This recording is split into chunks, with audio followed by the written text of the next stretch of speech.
sorry I was late. Well, I'm not that late because you originally said we were going to record yesterday, so I'm not technically late. You can charge that to TFL and not running any overground services, so it's not really my fault. Carn out. But yeah, so we were recording this on a lovely, cozy Sunday morning, and Matt said 11, and then texted me very panicked at 10:30 saying, "Oh, can we do 11:30?" And I was like, "Yeah, sure." And Matt, do you want to tell everyone what you were doing? Yeah, I was moisturising, Tom. You know, like I was looking after myself. Is that a crime in modern Britain? Apparently, It is a crime now to look after yourself. It took Matt an hour to moisturise himself from his forehead to his toes. He is soft right now, soft.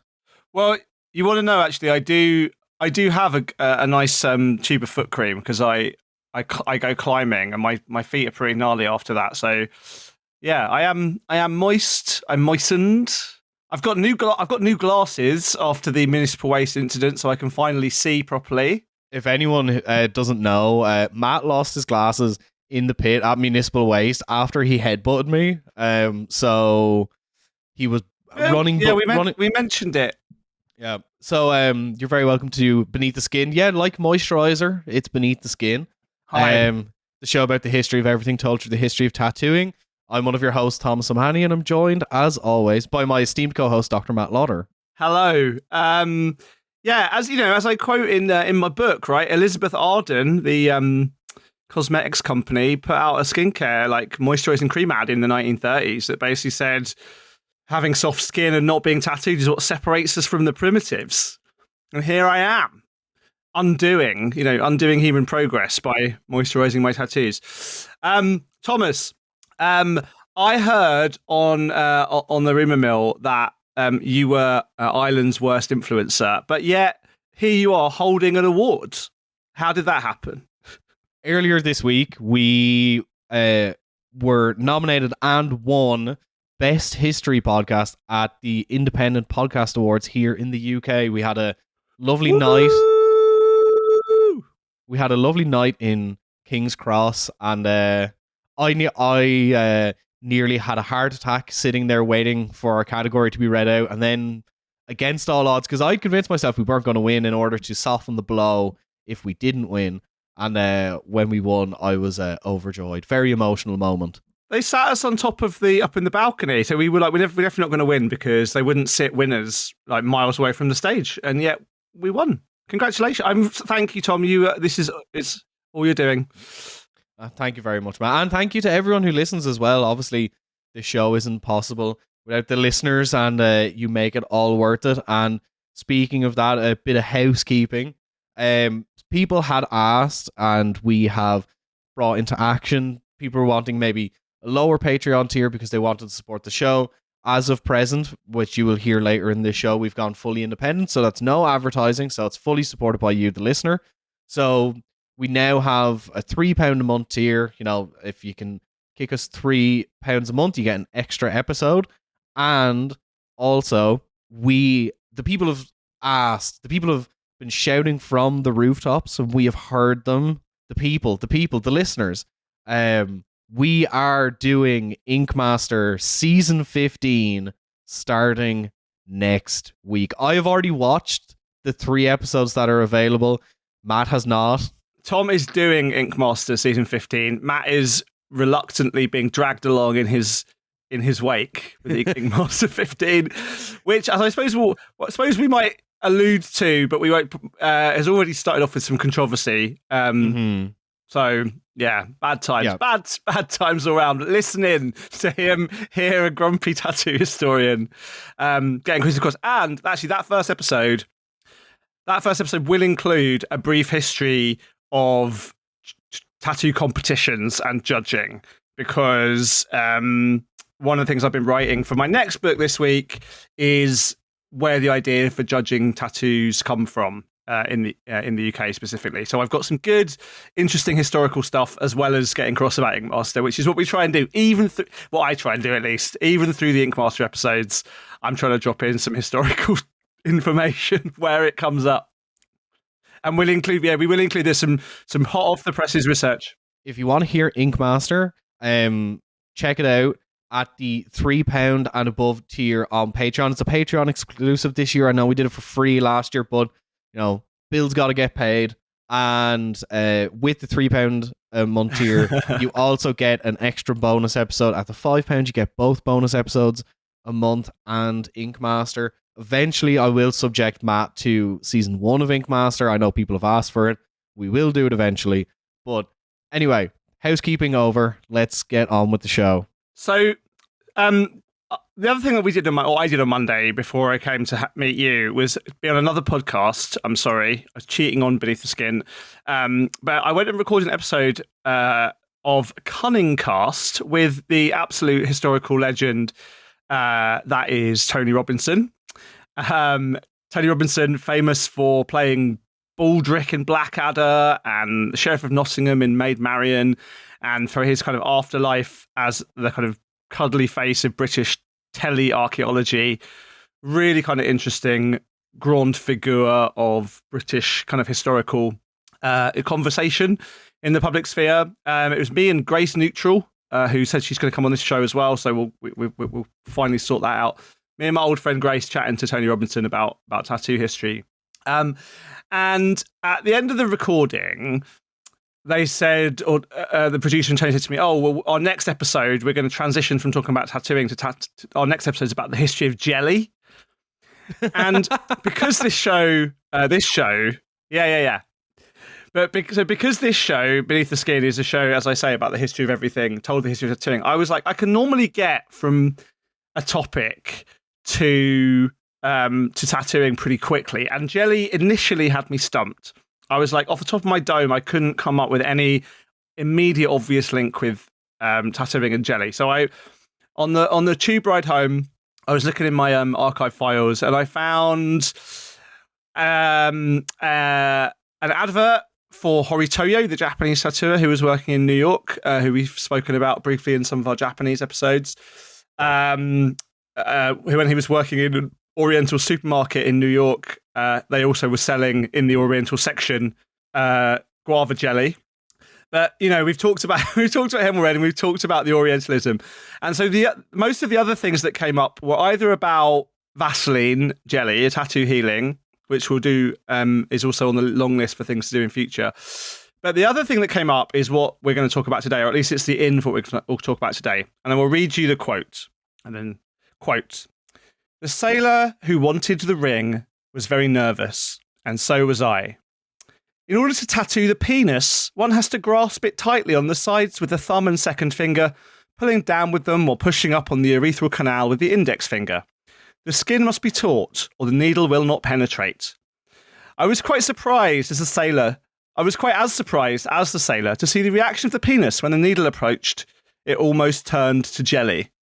It was endowed with a life of its own, seemingly, much to our astonishment."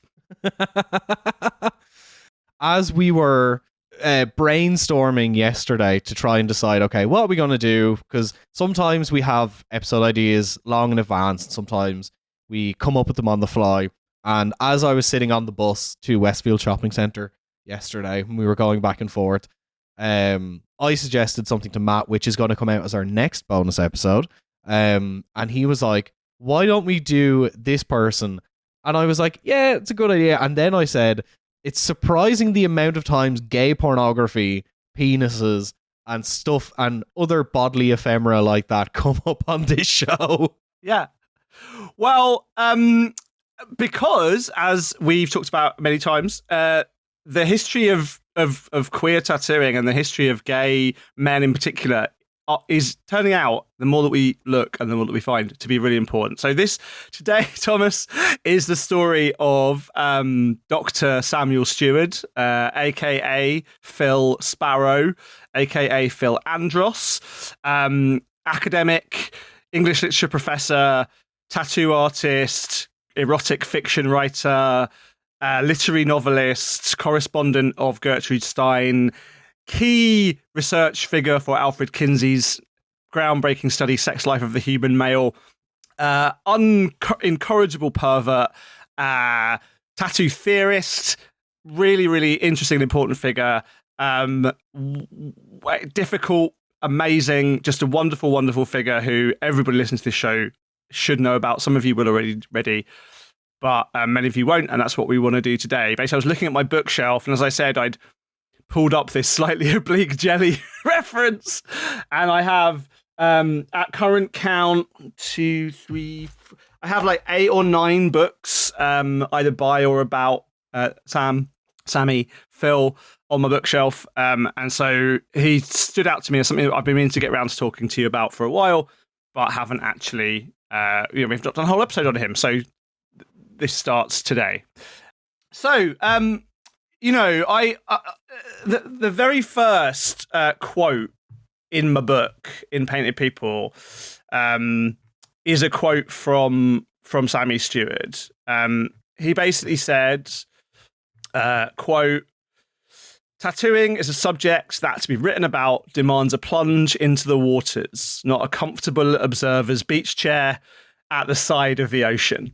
It's funny because, like, that is, for me, that's very much my opinion, is that, like, it's very hard to understand tattooing and the culture around it without being involved in it. And I think a lot of people kind of, and, as we mentioned earlier, Ink Master tries to portray that perspective of the non-tattooed into the tattooing world, and it gets this weird kind of, not simulacra, but this weird version of it.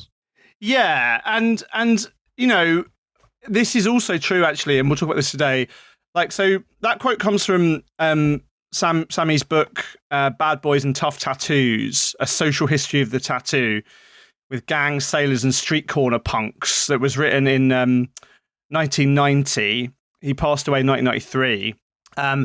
But that book is his account of, like, trying to make sense of tattooing from the inside. But he also has, because of his experiences of how he got into tattooing, because of what tattooing was to him, is also a very particular personal story, even though he tries for something more extensive.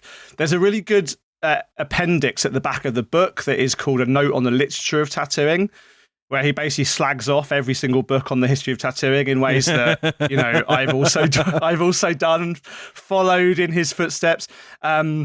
He was ahead of me in being critical of modern primitives, these arguments that I have, friendly conversations I've had with Paul King.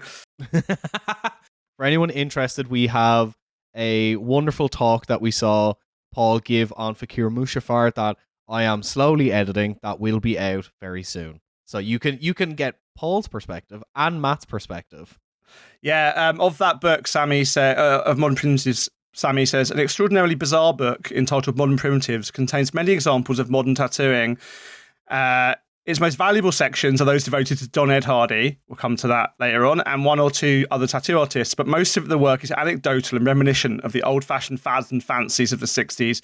Its scholarship is suspect, and its presented oddities quite dangerous for the novice to imitate.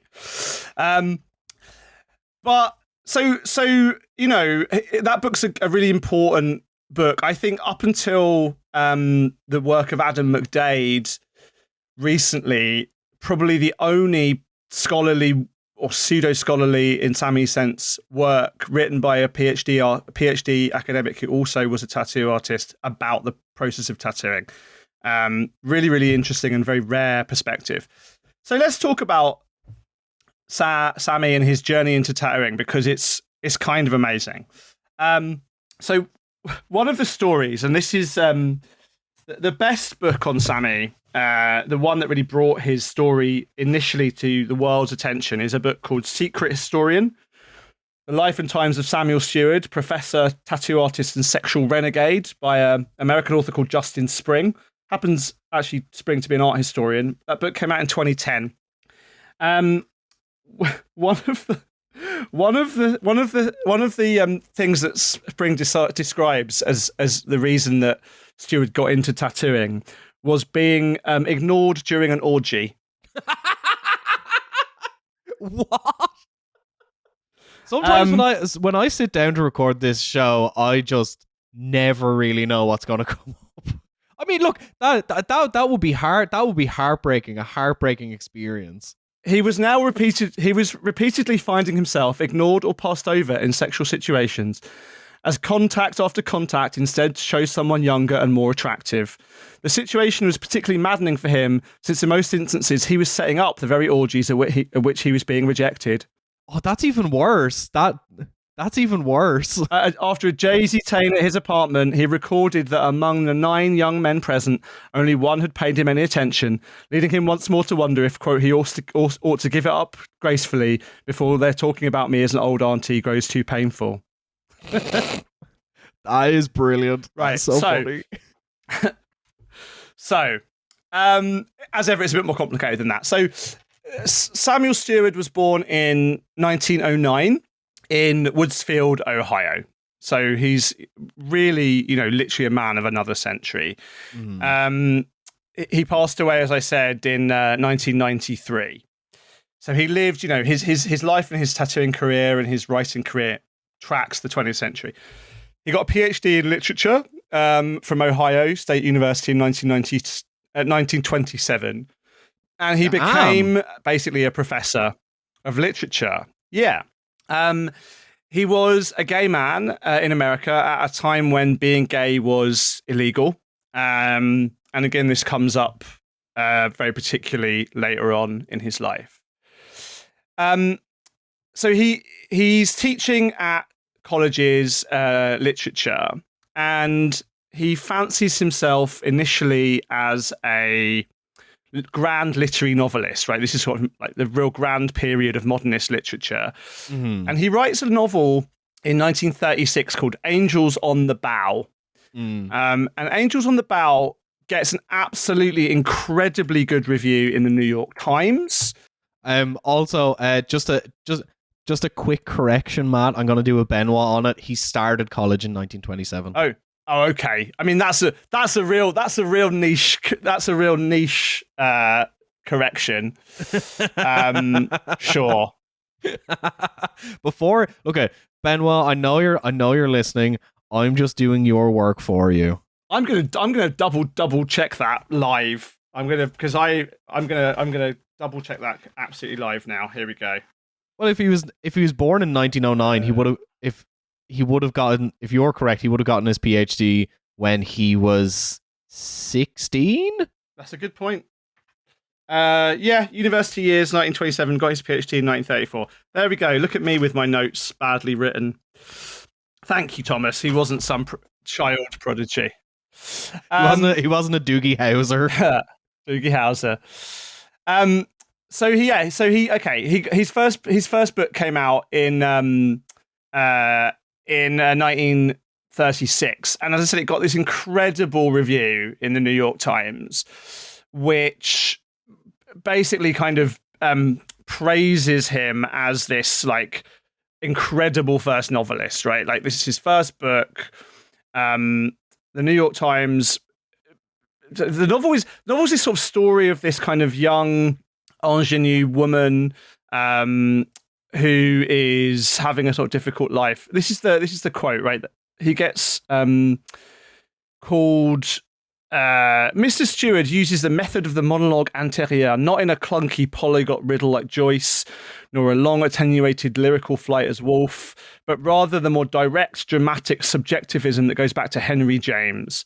I do not mean to say this author in his first creative step walks with the giants, but he's certainly walking in the same direction, and without them he could not have disclosed this wry, ironic, searching group of mental close-ups.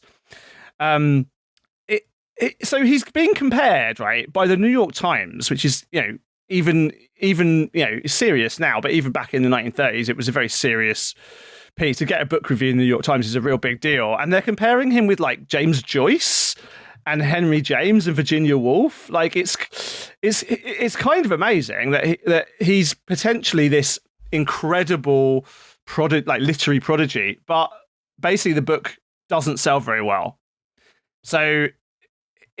And in fact, it gets him in a bit of trouble because it's not a particularly by contemporary standards racy book, but it has the main female character does some sex work. I don't think it would be even right to call her a sex worker.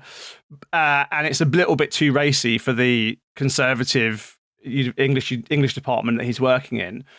and it doesn't sell very well, and basically thus ends his university or his literary career.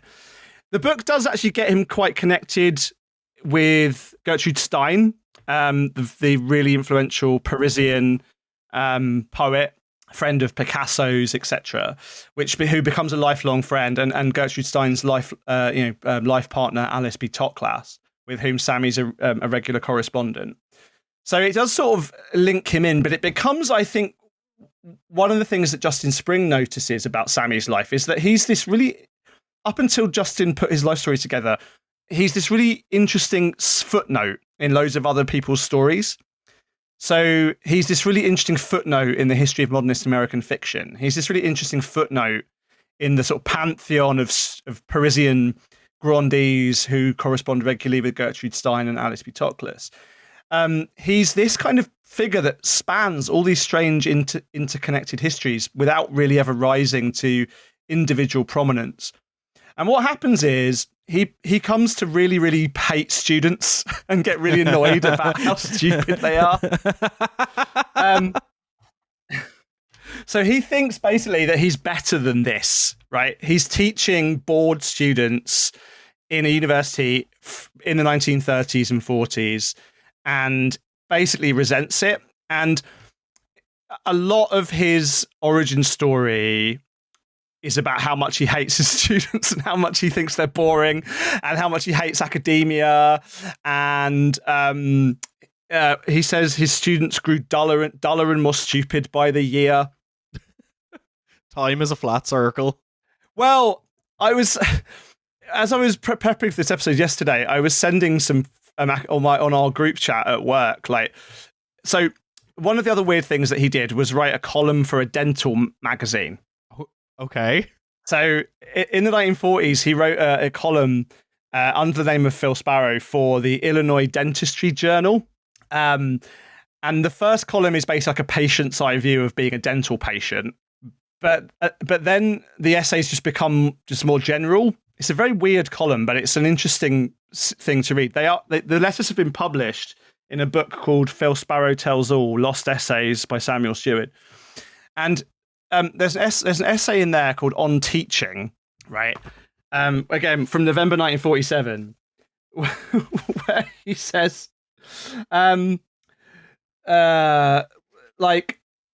course, the best teachers are accomplished actors, and I will admit it's very pleasant to have an audience. You can put on a great show once a day, though that's all about some teachers do.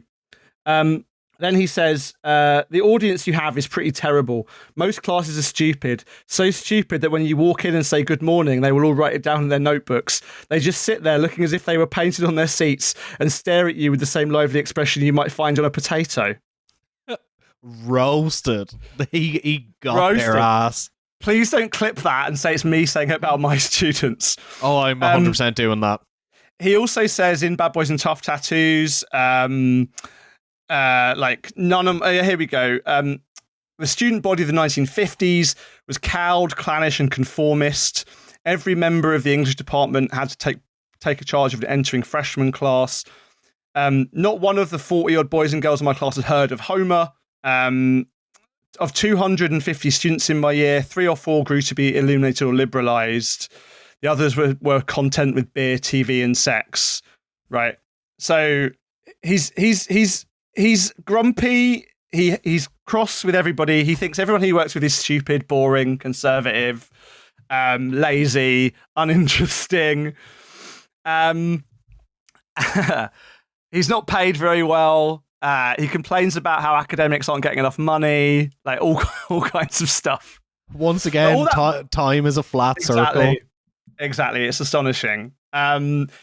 He has whole complaints about, if you dress properly, everyone thinks you're too obsessed with fashion. If you don't dress properly, everyone thinks you're unkempt. If you give someone a good book review, it must be because you're their friend. If you give it a bad book review, it's because you're jealous. Like all of the things that academics moan about today, he was moaning about. Academia has not changed at all in the intervening nearly century. One of the other things that soured him on academia was that he basically developed a stalker. A young girl in his class like started becoming obsessed with him, and like almost like in that scene in Indiana Jones, like writing "I love you" on her, on eyelids. It was that kind of thing. She turned up to his house. The university didn't do anything about it. You're barking up the wrong tree. Very much so. Right. Very, very much so. Because the other thing that was defining in Sammy's life was his voracious sexual appetite. So he was a gay man, as I said, at a time when being gay was illegal, but was very shameless as much as that was possible. As we said already, he'd stage orgies at his house. He'd go out and pick guys up. When he was 16, although he didn't get a PhD, when Rudolph Valentino was playing in town, he went to Valentino's hotel room, had sex with him, and kept a trophy of his pubic hair. Made a like kind of like like a sort of like vanitas kind of trophy. And because he was an academically minded man, he also kept what became known as his stud file, which was a record of every single man he had sex with, their name, their job, their penis size, who came, if he had a good time, all this kind of thing. Much of which has now been published in another book. One of those books that you complain about, Tom, that I mentioned, a book that came out called Obscene Diary that I've got a copy of. It's in my office, actually, but it's, I think, about £700 if you try and find it now. Okay, side note on this. Recently, Gentleman's Tattoo Flash. If you want good tattoo books, look up Gentleman's Tattoo Flash. They had a full collection of Tattoo Time. 400 quid. I was on the tube when it went on sale and couldn't buy it. No. Would have bought it in a heartbeat. It's obscenely expensive, but to have that is a dream of mine. All first, yeah. So, anyway, the Obscene Diary is super interesting. So he was this voracious, guy, and as he found that as he got older, he found it harder to meet guys. Basically, like he really liked hot sailor boys, basically hot sailor men. Young, virile, like military guys, and he increasingly, as he got older, found it difficult to pick them up in bars. The circumstances around homosexuality in America in the 40s and 50s were also changing with the Cold War, McCarthyism. Being gay in public life in America was a real risk. You could be fired from your job. And so essentially he was like, how can I meet hot sailor boys without a decreased risk of actually getting beaten up? And the story essentially is that he gets into tattooing. He thinks like, I can meet some hot sailors if I tattoo them. So the story of him becoming a tattoo artist, I think, is super interesting and important as well. He starts doing it outside of teaching hours, basically, or teaching terms when he's teaching in Chicago. So he says in his autobiography, so he half wrote an autobiography that wasn't finished. Some of it was released as chapters from an autobiography, and then it was edited more recently into a more completed version called The Lost Autobiography of Samuel Steward. He basically says he started meeting these hot tattooed guys, and he found it sexually attractive, and he figured he'd kind of give it a go. So he took on the name Phil Sparrow, which he drawn from John Skelton's 15th century poem, The Book of Philip Sparrow, a lady's lament for the death of her pet sparrow, which used to pick crumbs from her cleavage. Only a literature professor would come up with a pseudonym like that. So he says, he'd been reading about tattooing. It was kind of strange, but he thought, I'm going to give it a go. As a university professor of English, I knew nothing about the means and methods of tattooing, how to learn this arcane and mysterious art. A small nutty fellow named Larry, himself tattooed heavily all over his body, told me that a wino in a flophouse, an ex-tattoo artist, wanted to sell a footlocker filled with acetate stencils, old pigments, encrusted machines, and some flash designs to be hung on the walls. I brought the smelly stuff for $35. I then purchased a correspondence course in tattooing from some con artist in Rockford, Illinois, and learned next to nothing from its pages. That con artist is Milton Zeiss. Also, once again, people getting scammed by tattoo courses. Time is a flat circle. Yeah, well,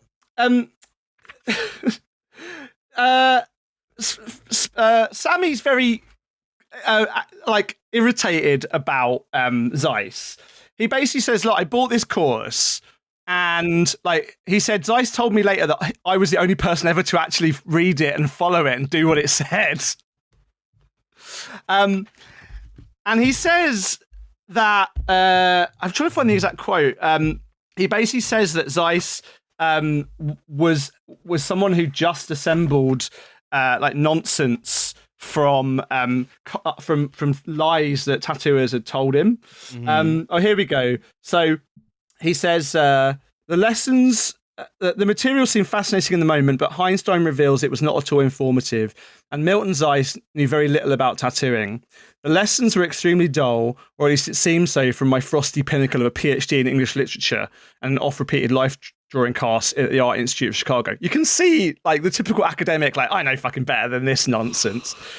Honestly, he sounds like an abrasive dickhead, I won't lie. Doesn't he? Doesn't he very much? The tattoo lessons were finished faithfully, even down to practicing alphabets and lettering.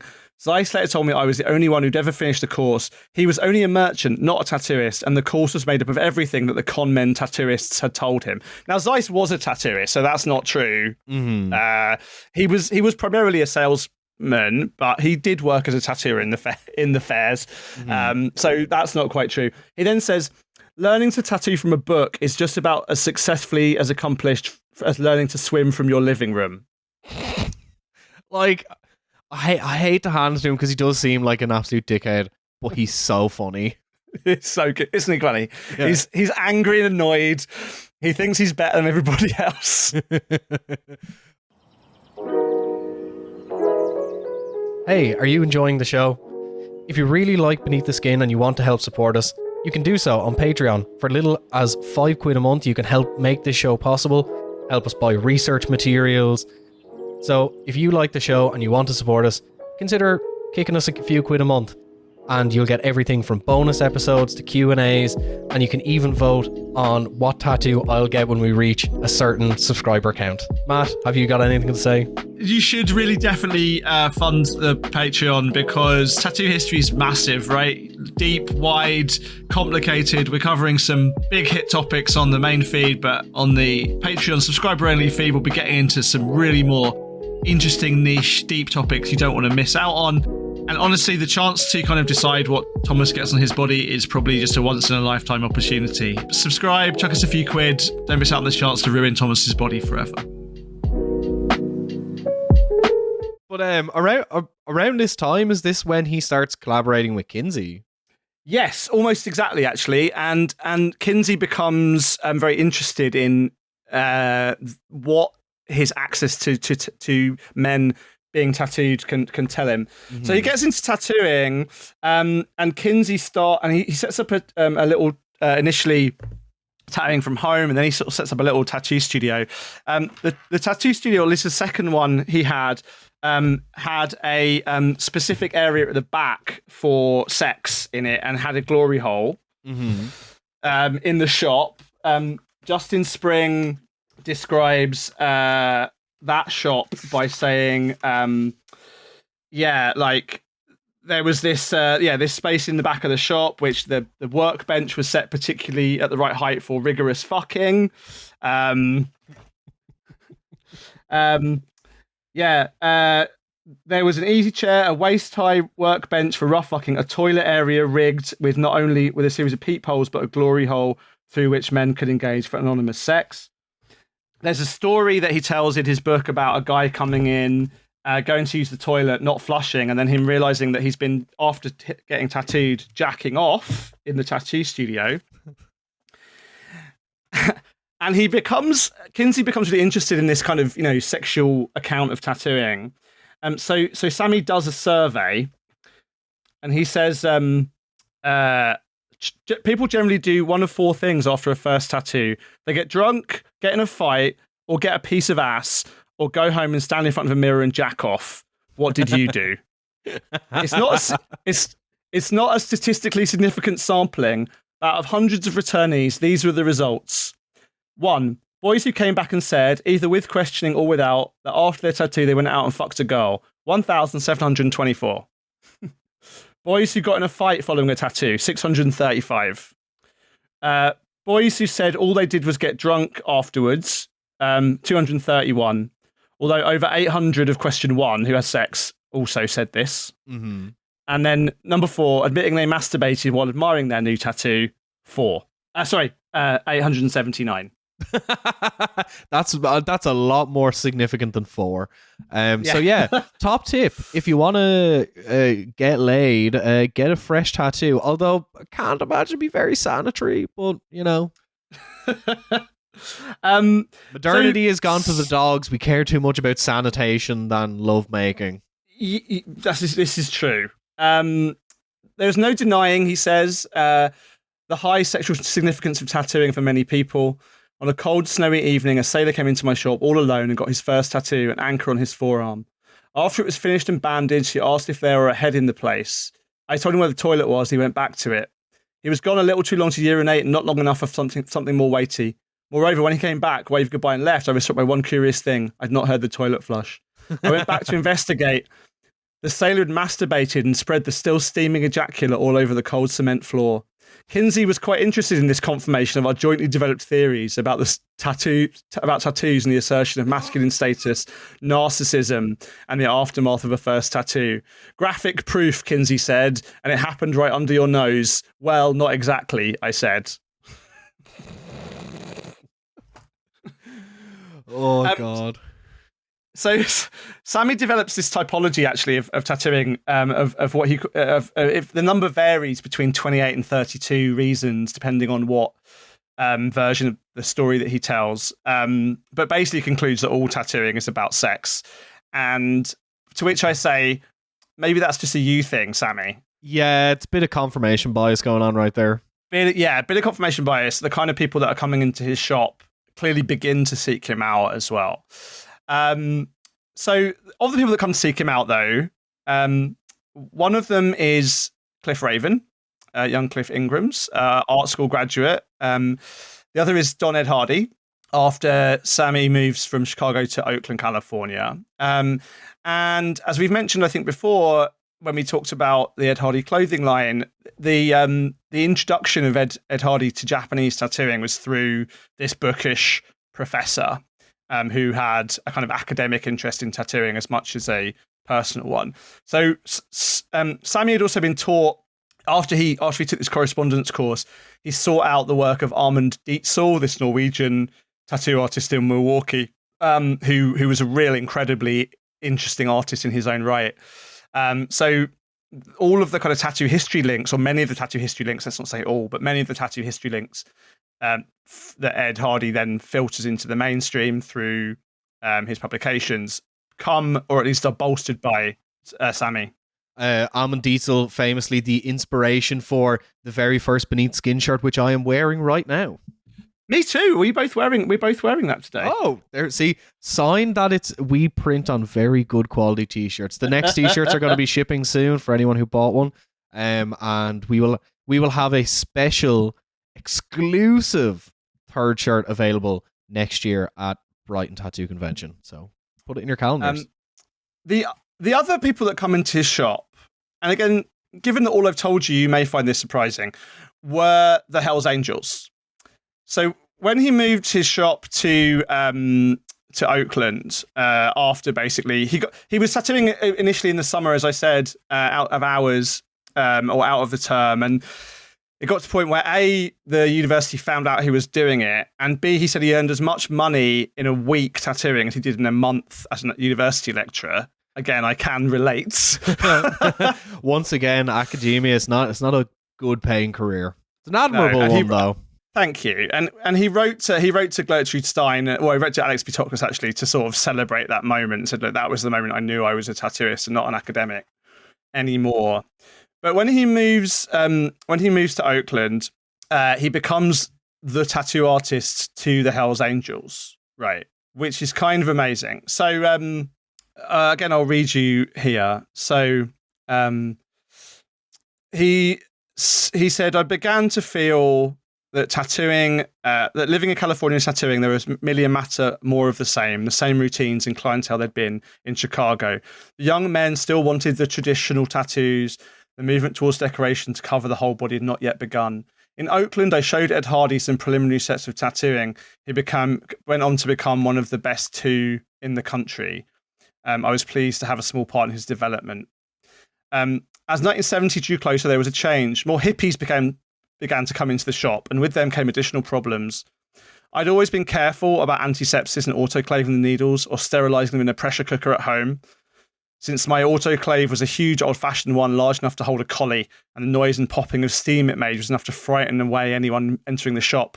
But the majority of hippies had hepatitis. Oh, yeah, not hippies in the late 50s, early 60s, not the most sanitary people, For the joyful needle passed around the happily humming circle all too often carried the little bugs from one vein to another, and hepatitis demanded an extra long time for sterilization.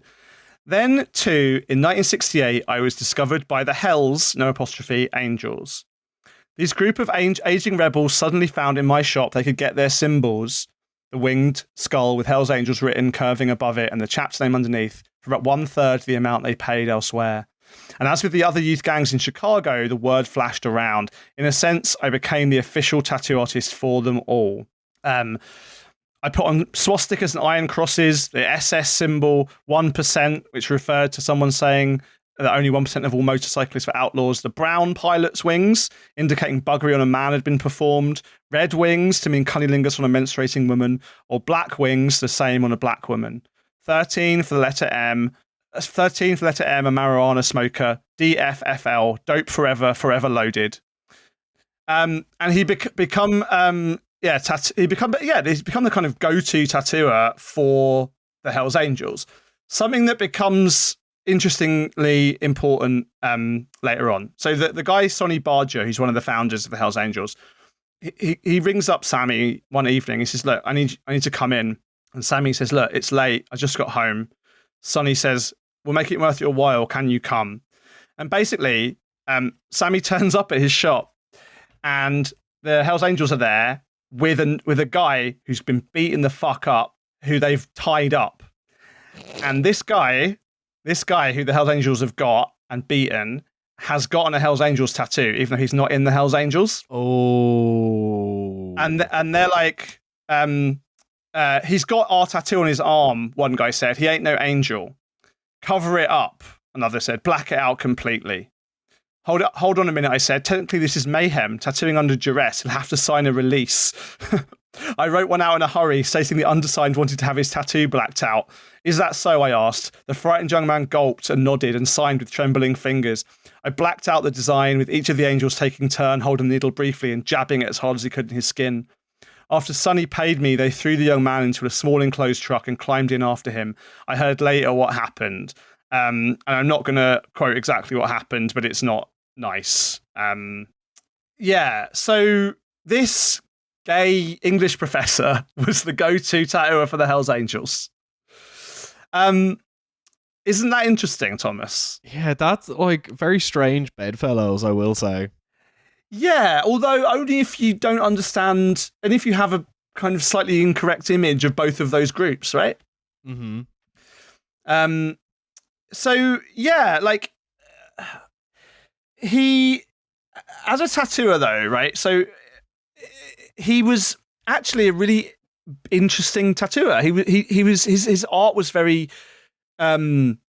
beautiful. Like he had murals painted on his walls of his apartments at a time, as I said, when being gay was illegal, of gay sex. He took a lot of photographs, self-portraits of him dressed up as a sailor with very kind of beautiful clipped moustache. There's an amazing portrait of him in the Obscene Diary where he is dressed as a sailor, beautifully kind of, clipped moustache, writing with a pen, but also sucking a dick at the same time, which I feel is like the perfect image of him. Yeah. He's performing all these roles. Kinsey, he staged orgies for Kinsey, which were recorded, which are still under embargo at the Kinsey Institute. Even researchers can't go and look at them. And yeah, basically, again, I was increasingly frustrated by the passing of time and by age. It got to 1970, and he got robbed. His shop got robbed. So he was running a shop called Anchor Tattoo in Oakland. Yeah. Perhaps to the present moment, I would still be sitting in the Anchor Tattoo shop in dingy Oakland, fiddling with the soldering needles and the mixing of pigments and the bullshitting of customers, were it not for 3 events that changed everything. Perhaps for the better, perhaps not. I was strong-armed 3 times in the shop, a quick movement, an arm around my neck, while a hand fumbled in my pocket for my wallet. His confederate unhooked and made off with a small colour TV, leaving me weak and shaken and so nervous I could hardly call the fuzz. The second time, not so violent, but stealing my wallet from the place where I thought I could keep it. And the third. But why bother? I decided that 3 times was enough, and perhaps the 4th occasion I would not be so lucky. There might be a knife or a bullet, and who would want that? The shop next door, a pawn shop run by an elderly Jew called Herman Katoon, had been several times the victim, and between my own second and third experiences, poor Herman was shot and killed. I tore down the place I'd built. His friend Milt Holt said, "I've been thinking you should have quit a couple of years ago. This area is too dangerous." I decided it wasn't. In March 1970, I locked the door for the last time, retired to my house in Berkeley. Phil Sparrow, in effect, was killed. So he was, sad. He said, for the first few months I was miserable. I'd lost every semblance of authority I ever had. In the classrooms while I was teaching, I'd been subject only to the suggestions of a department head or dean. In a tattoo shop, I'd been the boss for 15 years. If I didn't want to tattoo a person, if he was too drunk or obnoxious or offensive, I'd tell him to get the hell out. Now that was all gone. No one had to do anything I ordered. In fact, there was no one to order, right? So he's always had this idea that he was better than people and superior, and then all of a sudden, he's not in charge. But then he says, I had the last chance to look around me at Berkeley, finally forced to the opinion that, excluding the university, it was the home of the second rate. Just like so sardonic, so like incredible. I love a bitchy queen. That's all I'll say. Love a bitchy. Oh, he's the bitchiest of queens. After so stuck about something to do, he began really leaning into something he'd already been doing for a while in leaning into basically pulp fiction writing. So he'd started this alongside his literary career under the pseudonym of Phil Andros. And Phil Andros, that kind of writer character of his, although he'd been writing as Phil Andros since the 1920s, continued, for another 8 or 10 or so years after his retirement from tattooing. And some of these books were coming out as late as the 1980s. There's a really nice moment in one of his novels, actually, though, where he talks about himself, like, or sort of alludes. One of the characters says, listen, back in Chicago, I knew a cat who was a university professor and got tired of it and became a tattoo artist, which is about as far from academia as you can get. And that's before the age of the dropout and without acid. That's nonconformity for you. And it all came from his head, not from beards, moustaches, long hair, or reading Steppenwolf, or from dropping acid. Like, just at every single turn, he manages to say he's better than everyone in the funniest way possible. Yeah, he hates hippies because they need acid to be nonconformists. Like, he hates academics because they're boring. Like, he hates Berkeley because, like, it's the home of the second rate, himself not included, of course. Like, he would very much hate this hat, this new hat that I just got. The BMW hat. It's a Grateful Dead BMW hat. There we go. Yeah, I don't think he was a fan of the hippies. But I don't know, like he's just annoyed, like because he's in a like the world that he helped create, right, is the world that I definitely think I'm better than everybody, but the world that he created is the world that I live in, right, which is this moment in which you can be all of these things at once. Yeah. And you couldn't back in the 1920s, 30s, 40s or 50s or even 60s or 70s. You couldn't be a gay fiction novelist, an academic social scientist, a literature professor, a tattoo artist, and a like gay nymphomaniac. Like those had to be separate lives.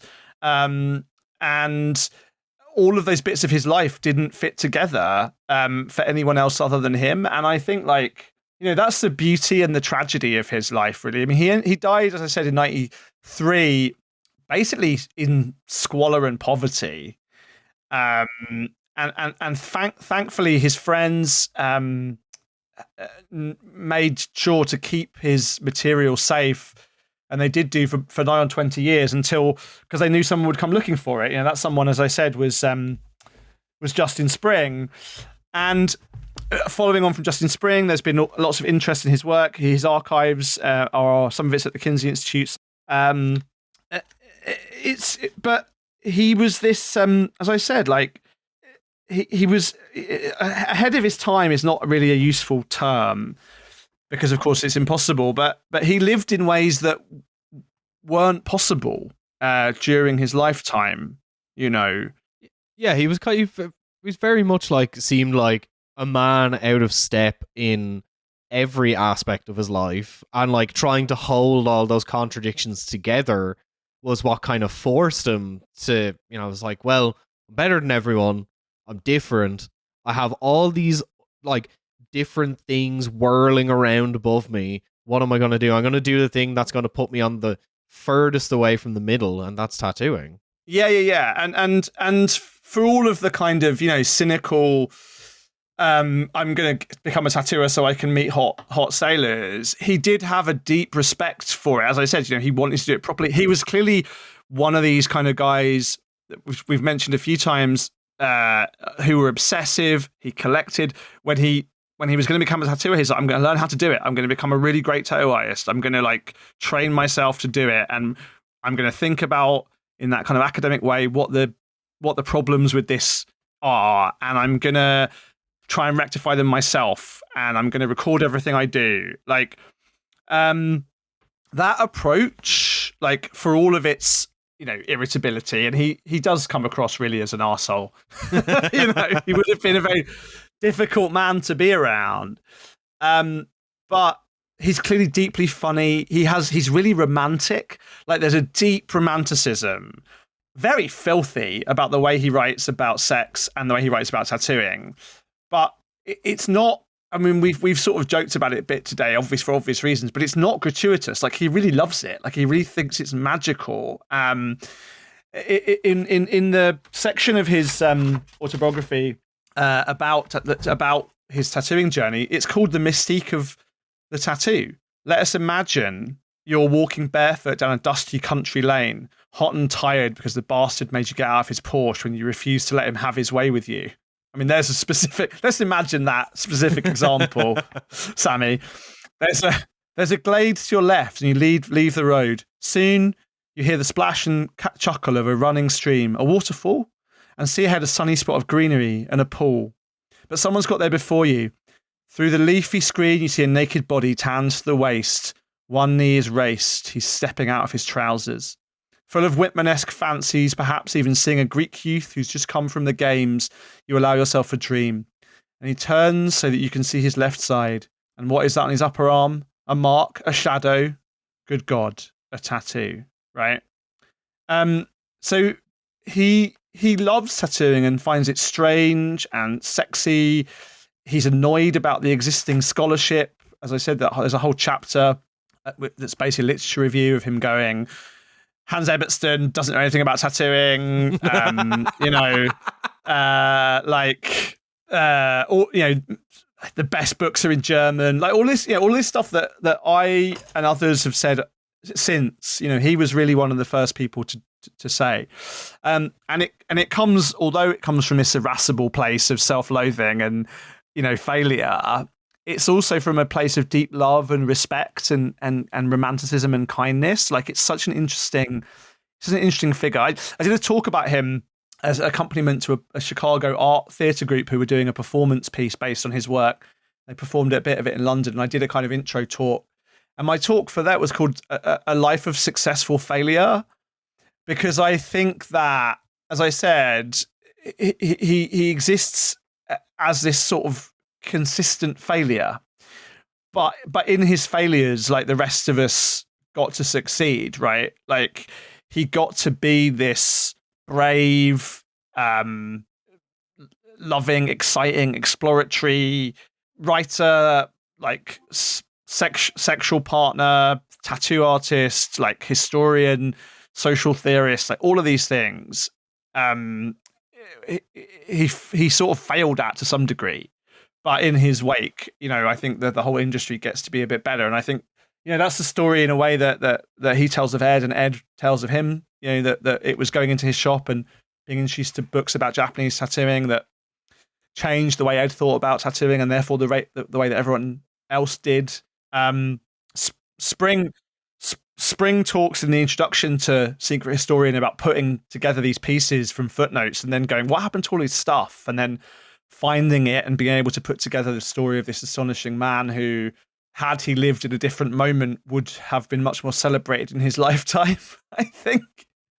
And, and as you said, it doesn't really make any sense that this literate, frustrated English professor was the guy that would black out, like, gang tattoos on young kids who'd wronged the Hells Angels. But of course, the only reason that's surprising is because these kind of stories are not the kind of stories people know or understand about the histories of tattooing, of gay life, or of the Hells Angels, come to that matter, right?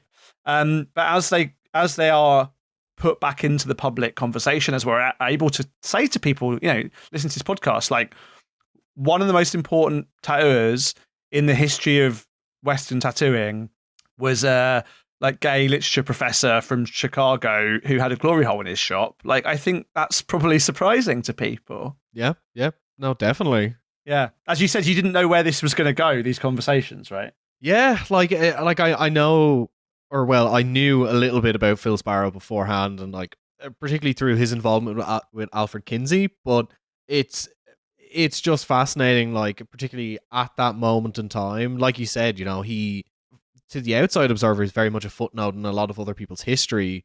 But when you look at him as the focal point, it's just so influential. Yeah, and he's the man who gave us Don Ed Hardy. He's the man who gave us Don Ed Hardy. Well, to some degree, yeah. Like, he's the man that gave us, who gave us a really, like, unique perspective about the take on what it meant to be a tattooer. And this book, as I said, like the Bad Boys and Tattoo books, is really the only book up until really recently, that was an account of tattooing by a tattooer that was also academically and historically situated. Mm-hmm. And I think that's it, that, like, outside of the actual tattoos, like, that's his real importance, is that he was one of the first people, if not the first person, to have that desire to understand tattooing, not just as an art form, but as a social phenomenon as well. Well, I know you'll disagree, it's a medium, not a phenomenon, but... Well, no, I think so. There's chapters in the book called Art and the Tattoo. He does actually take a quite interesting parallel to some of the things I draw upon. I am inspired by his thinking, where he wants to say that the kind of, like, quote unquote primitive tattooing is not the same as what he's doing. Like, he also says there's a good thing here where he says, I just literally had it. He basically says that tattooists are they lie about what they do in order to make themselves more interesting and to up their prices. Time is a flat circle. Time is a flat circle. His first tattoo was done by this really important, interesting Chicago tattooer called Tats Thomas. Yeah, take your time. I'd say we'll end on this as well. I think still true today, right? The mystery, the otherness of the tattoo world are things for which many of the artists themselves are responsible. They sometimes deliberately cloud the nature of their work in order to create the mystique to justify their often exorbitant prices. More, they sense the disapproval of the patristic element and are continually giving out tales calculated to raise the profession to a socially acceptable level, like the late Tats Thomas in Chicago, who archly claimed to do most of his work in hospitals on eyeballs. A tattoo artist finds it difficult to consider his occupation objectively. If he did, intelligently, he might be the first to admit the practice is primitive, barbarous, and out of place in a theoretically enlightened civilization. To put a colour design under the skin, is that not something we associate with savage tribal practices, rather than with a computer society which can send men to the moon? On the other hand, is tattooing any more barbarous than piercing the ears to wear earrings, putting rings on fingers, red lacquer on toes and fingernails, rouge on cheeks, colours on eyelids, dyes on hair? If those quaint habits are all matters of personal taste and preference, then so is the decoration of skin with tattoos. It would hardly seem to involve morality or law at all, right? So I love that, and I think he's right. You know, he's walking these and thinking through these things that I'm still trying to make sense of in his wake. 30 years later, you know, from when this book was published, and 100 years since he was born. And I'm very humbled to be in his wake. And I'm, you know, loads more we could have said about him. The books that I've mentioned, I'll just quickly quote them all so people can go look them up. So Bad Boys and Tough Tattoos from 1990. A Secret Historian by Justin Spring from 2010. The Lost Autobiography of Samuel Steward, and chapters from an autobiography, both of which are variations of the same book. The most recent one, edited by Jeremy Muldering, is probably the best version. Those letters from the dental column are published as Phil Sparrow Tells It All, again edited by Jeremy Muldering. And yeah, you can pick up, obviously, also Dear Sammy, letters from Gertrude Stein and Alice B. Toklas, which is his correspondence with them, as well as his many books published as Philandros through the 30s through to the 1980s. Yeah, check him out. I recommend if you want to splurge on a really beautiful and can find a copy book, The Obscene Diary is amazing. It's got all of his filthy photos and copies of his stud file and drawings of his tattoo flash, etc. in. But yeah, I'm really happy to share a bit of Sammy's life with everyone listening today.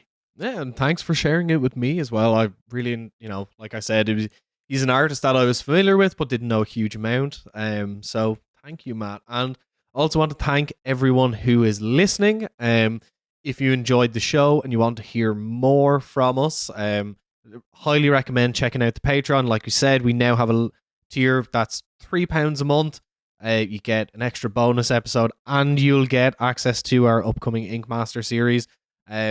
If you enjoy the stuff we're talking about, check us out on Instagram, Beneath the Skin Pod. We post a lot of cool stuff there, and you get all the updates for the show first there. It's the quickest way to see what's happening. And want to give a special shout out to our patrons as well at the £10 and above tier. At £15, you get a signed copy of Matt's book, Painted People.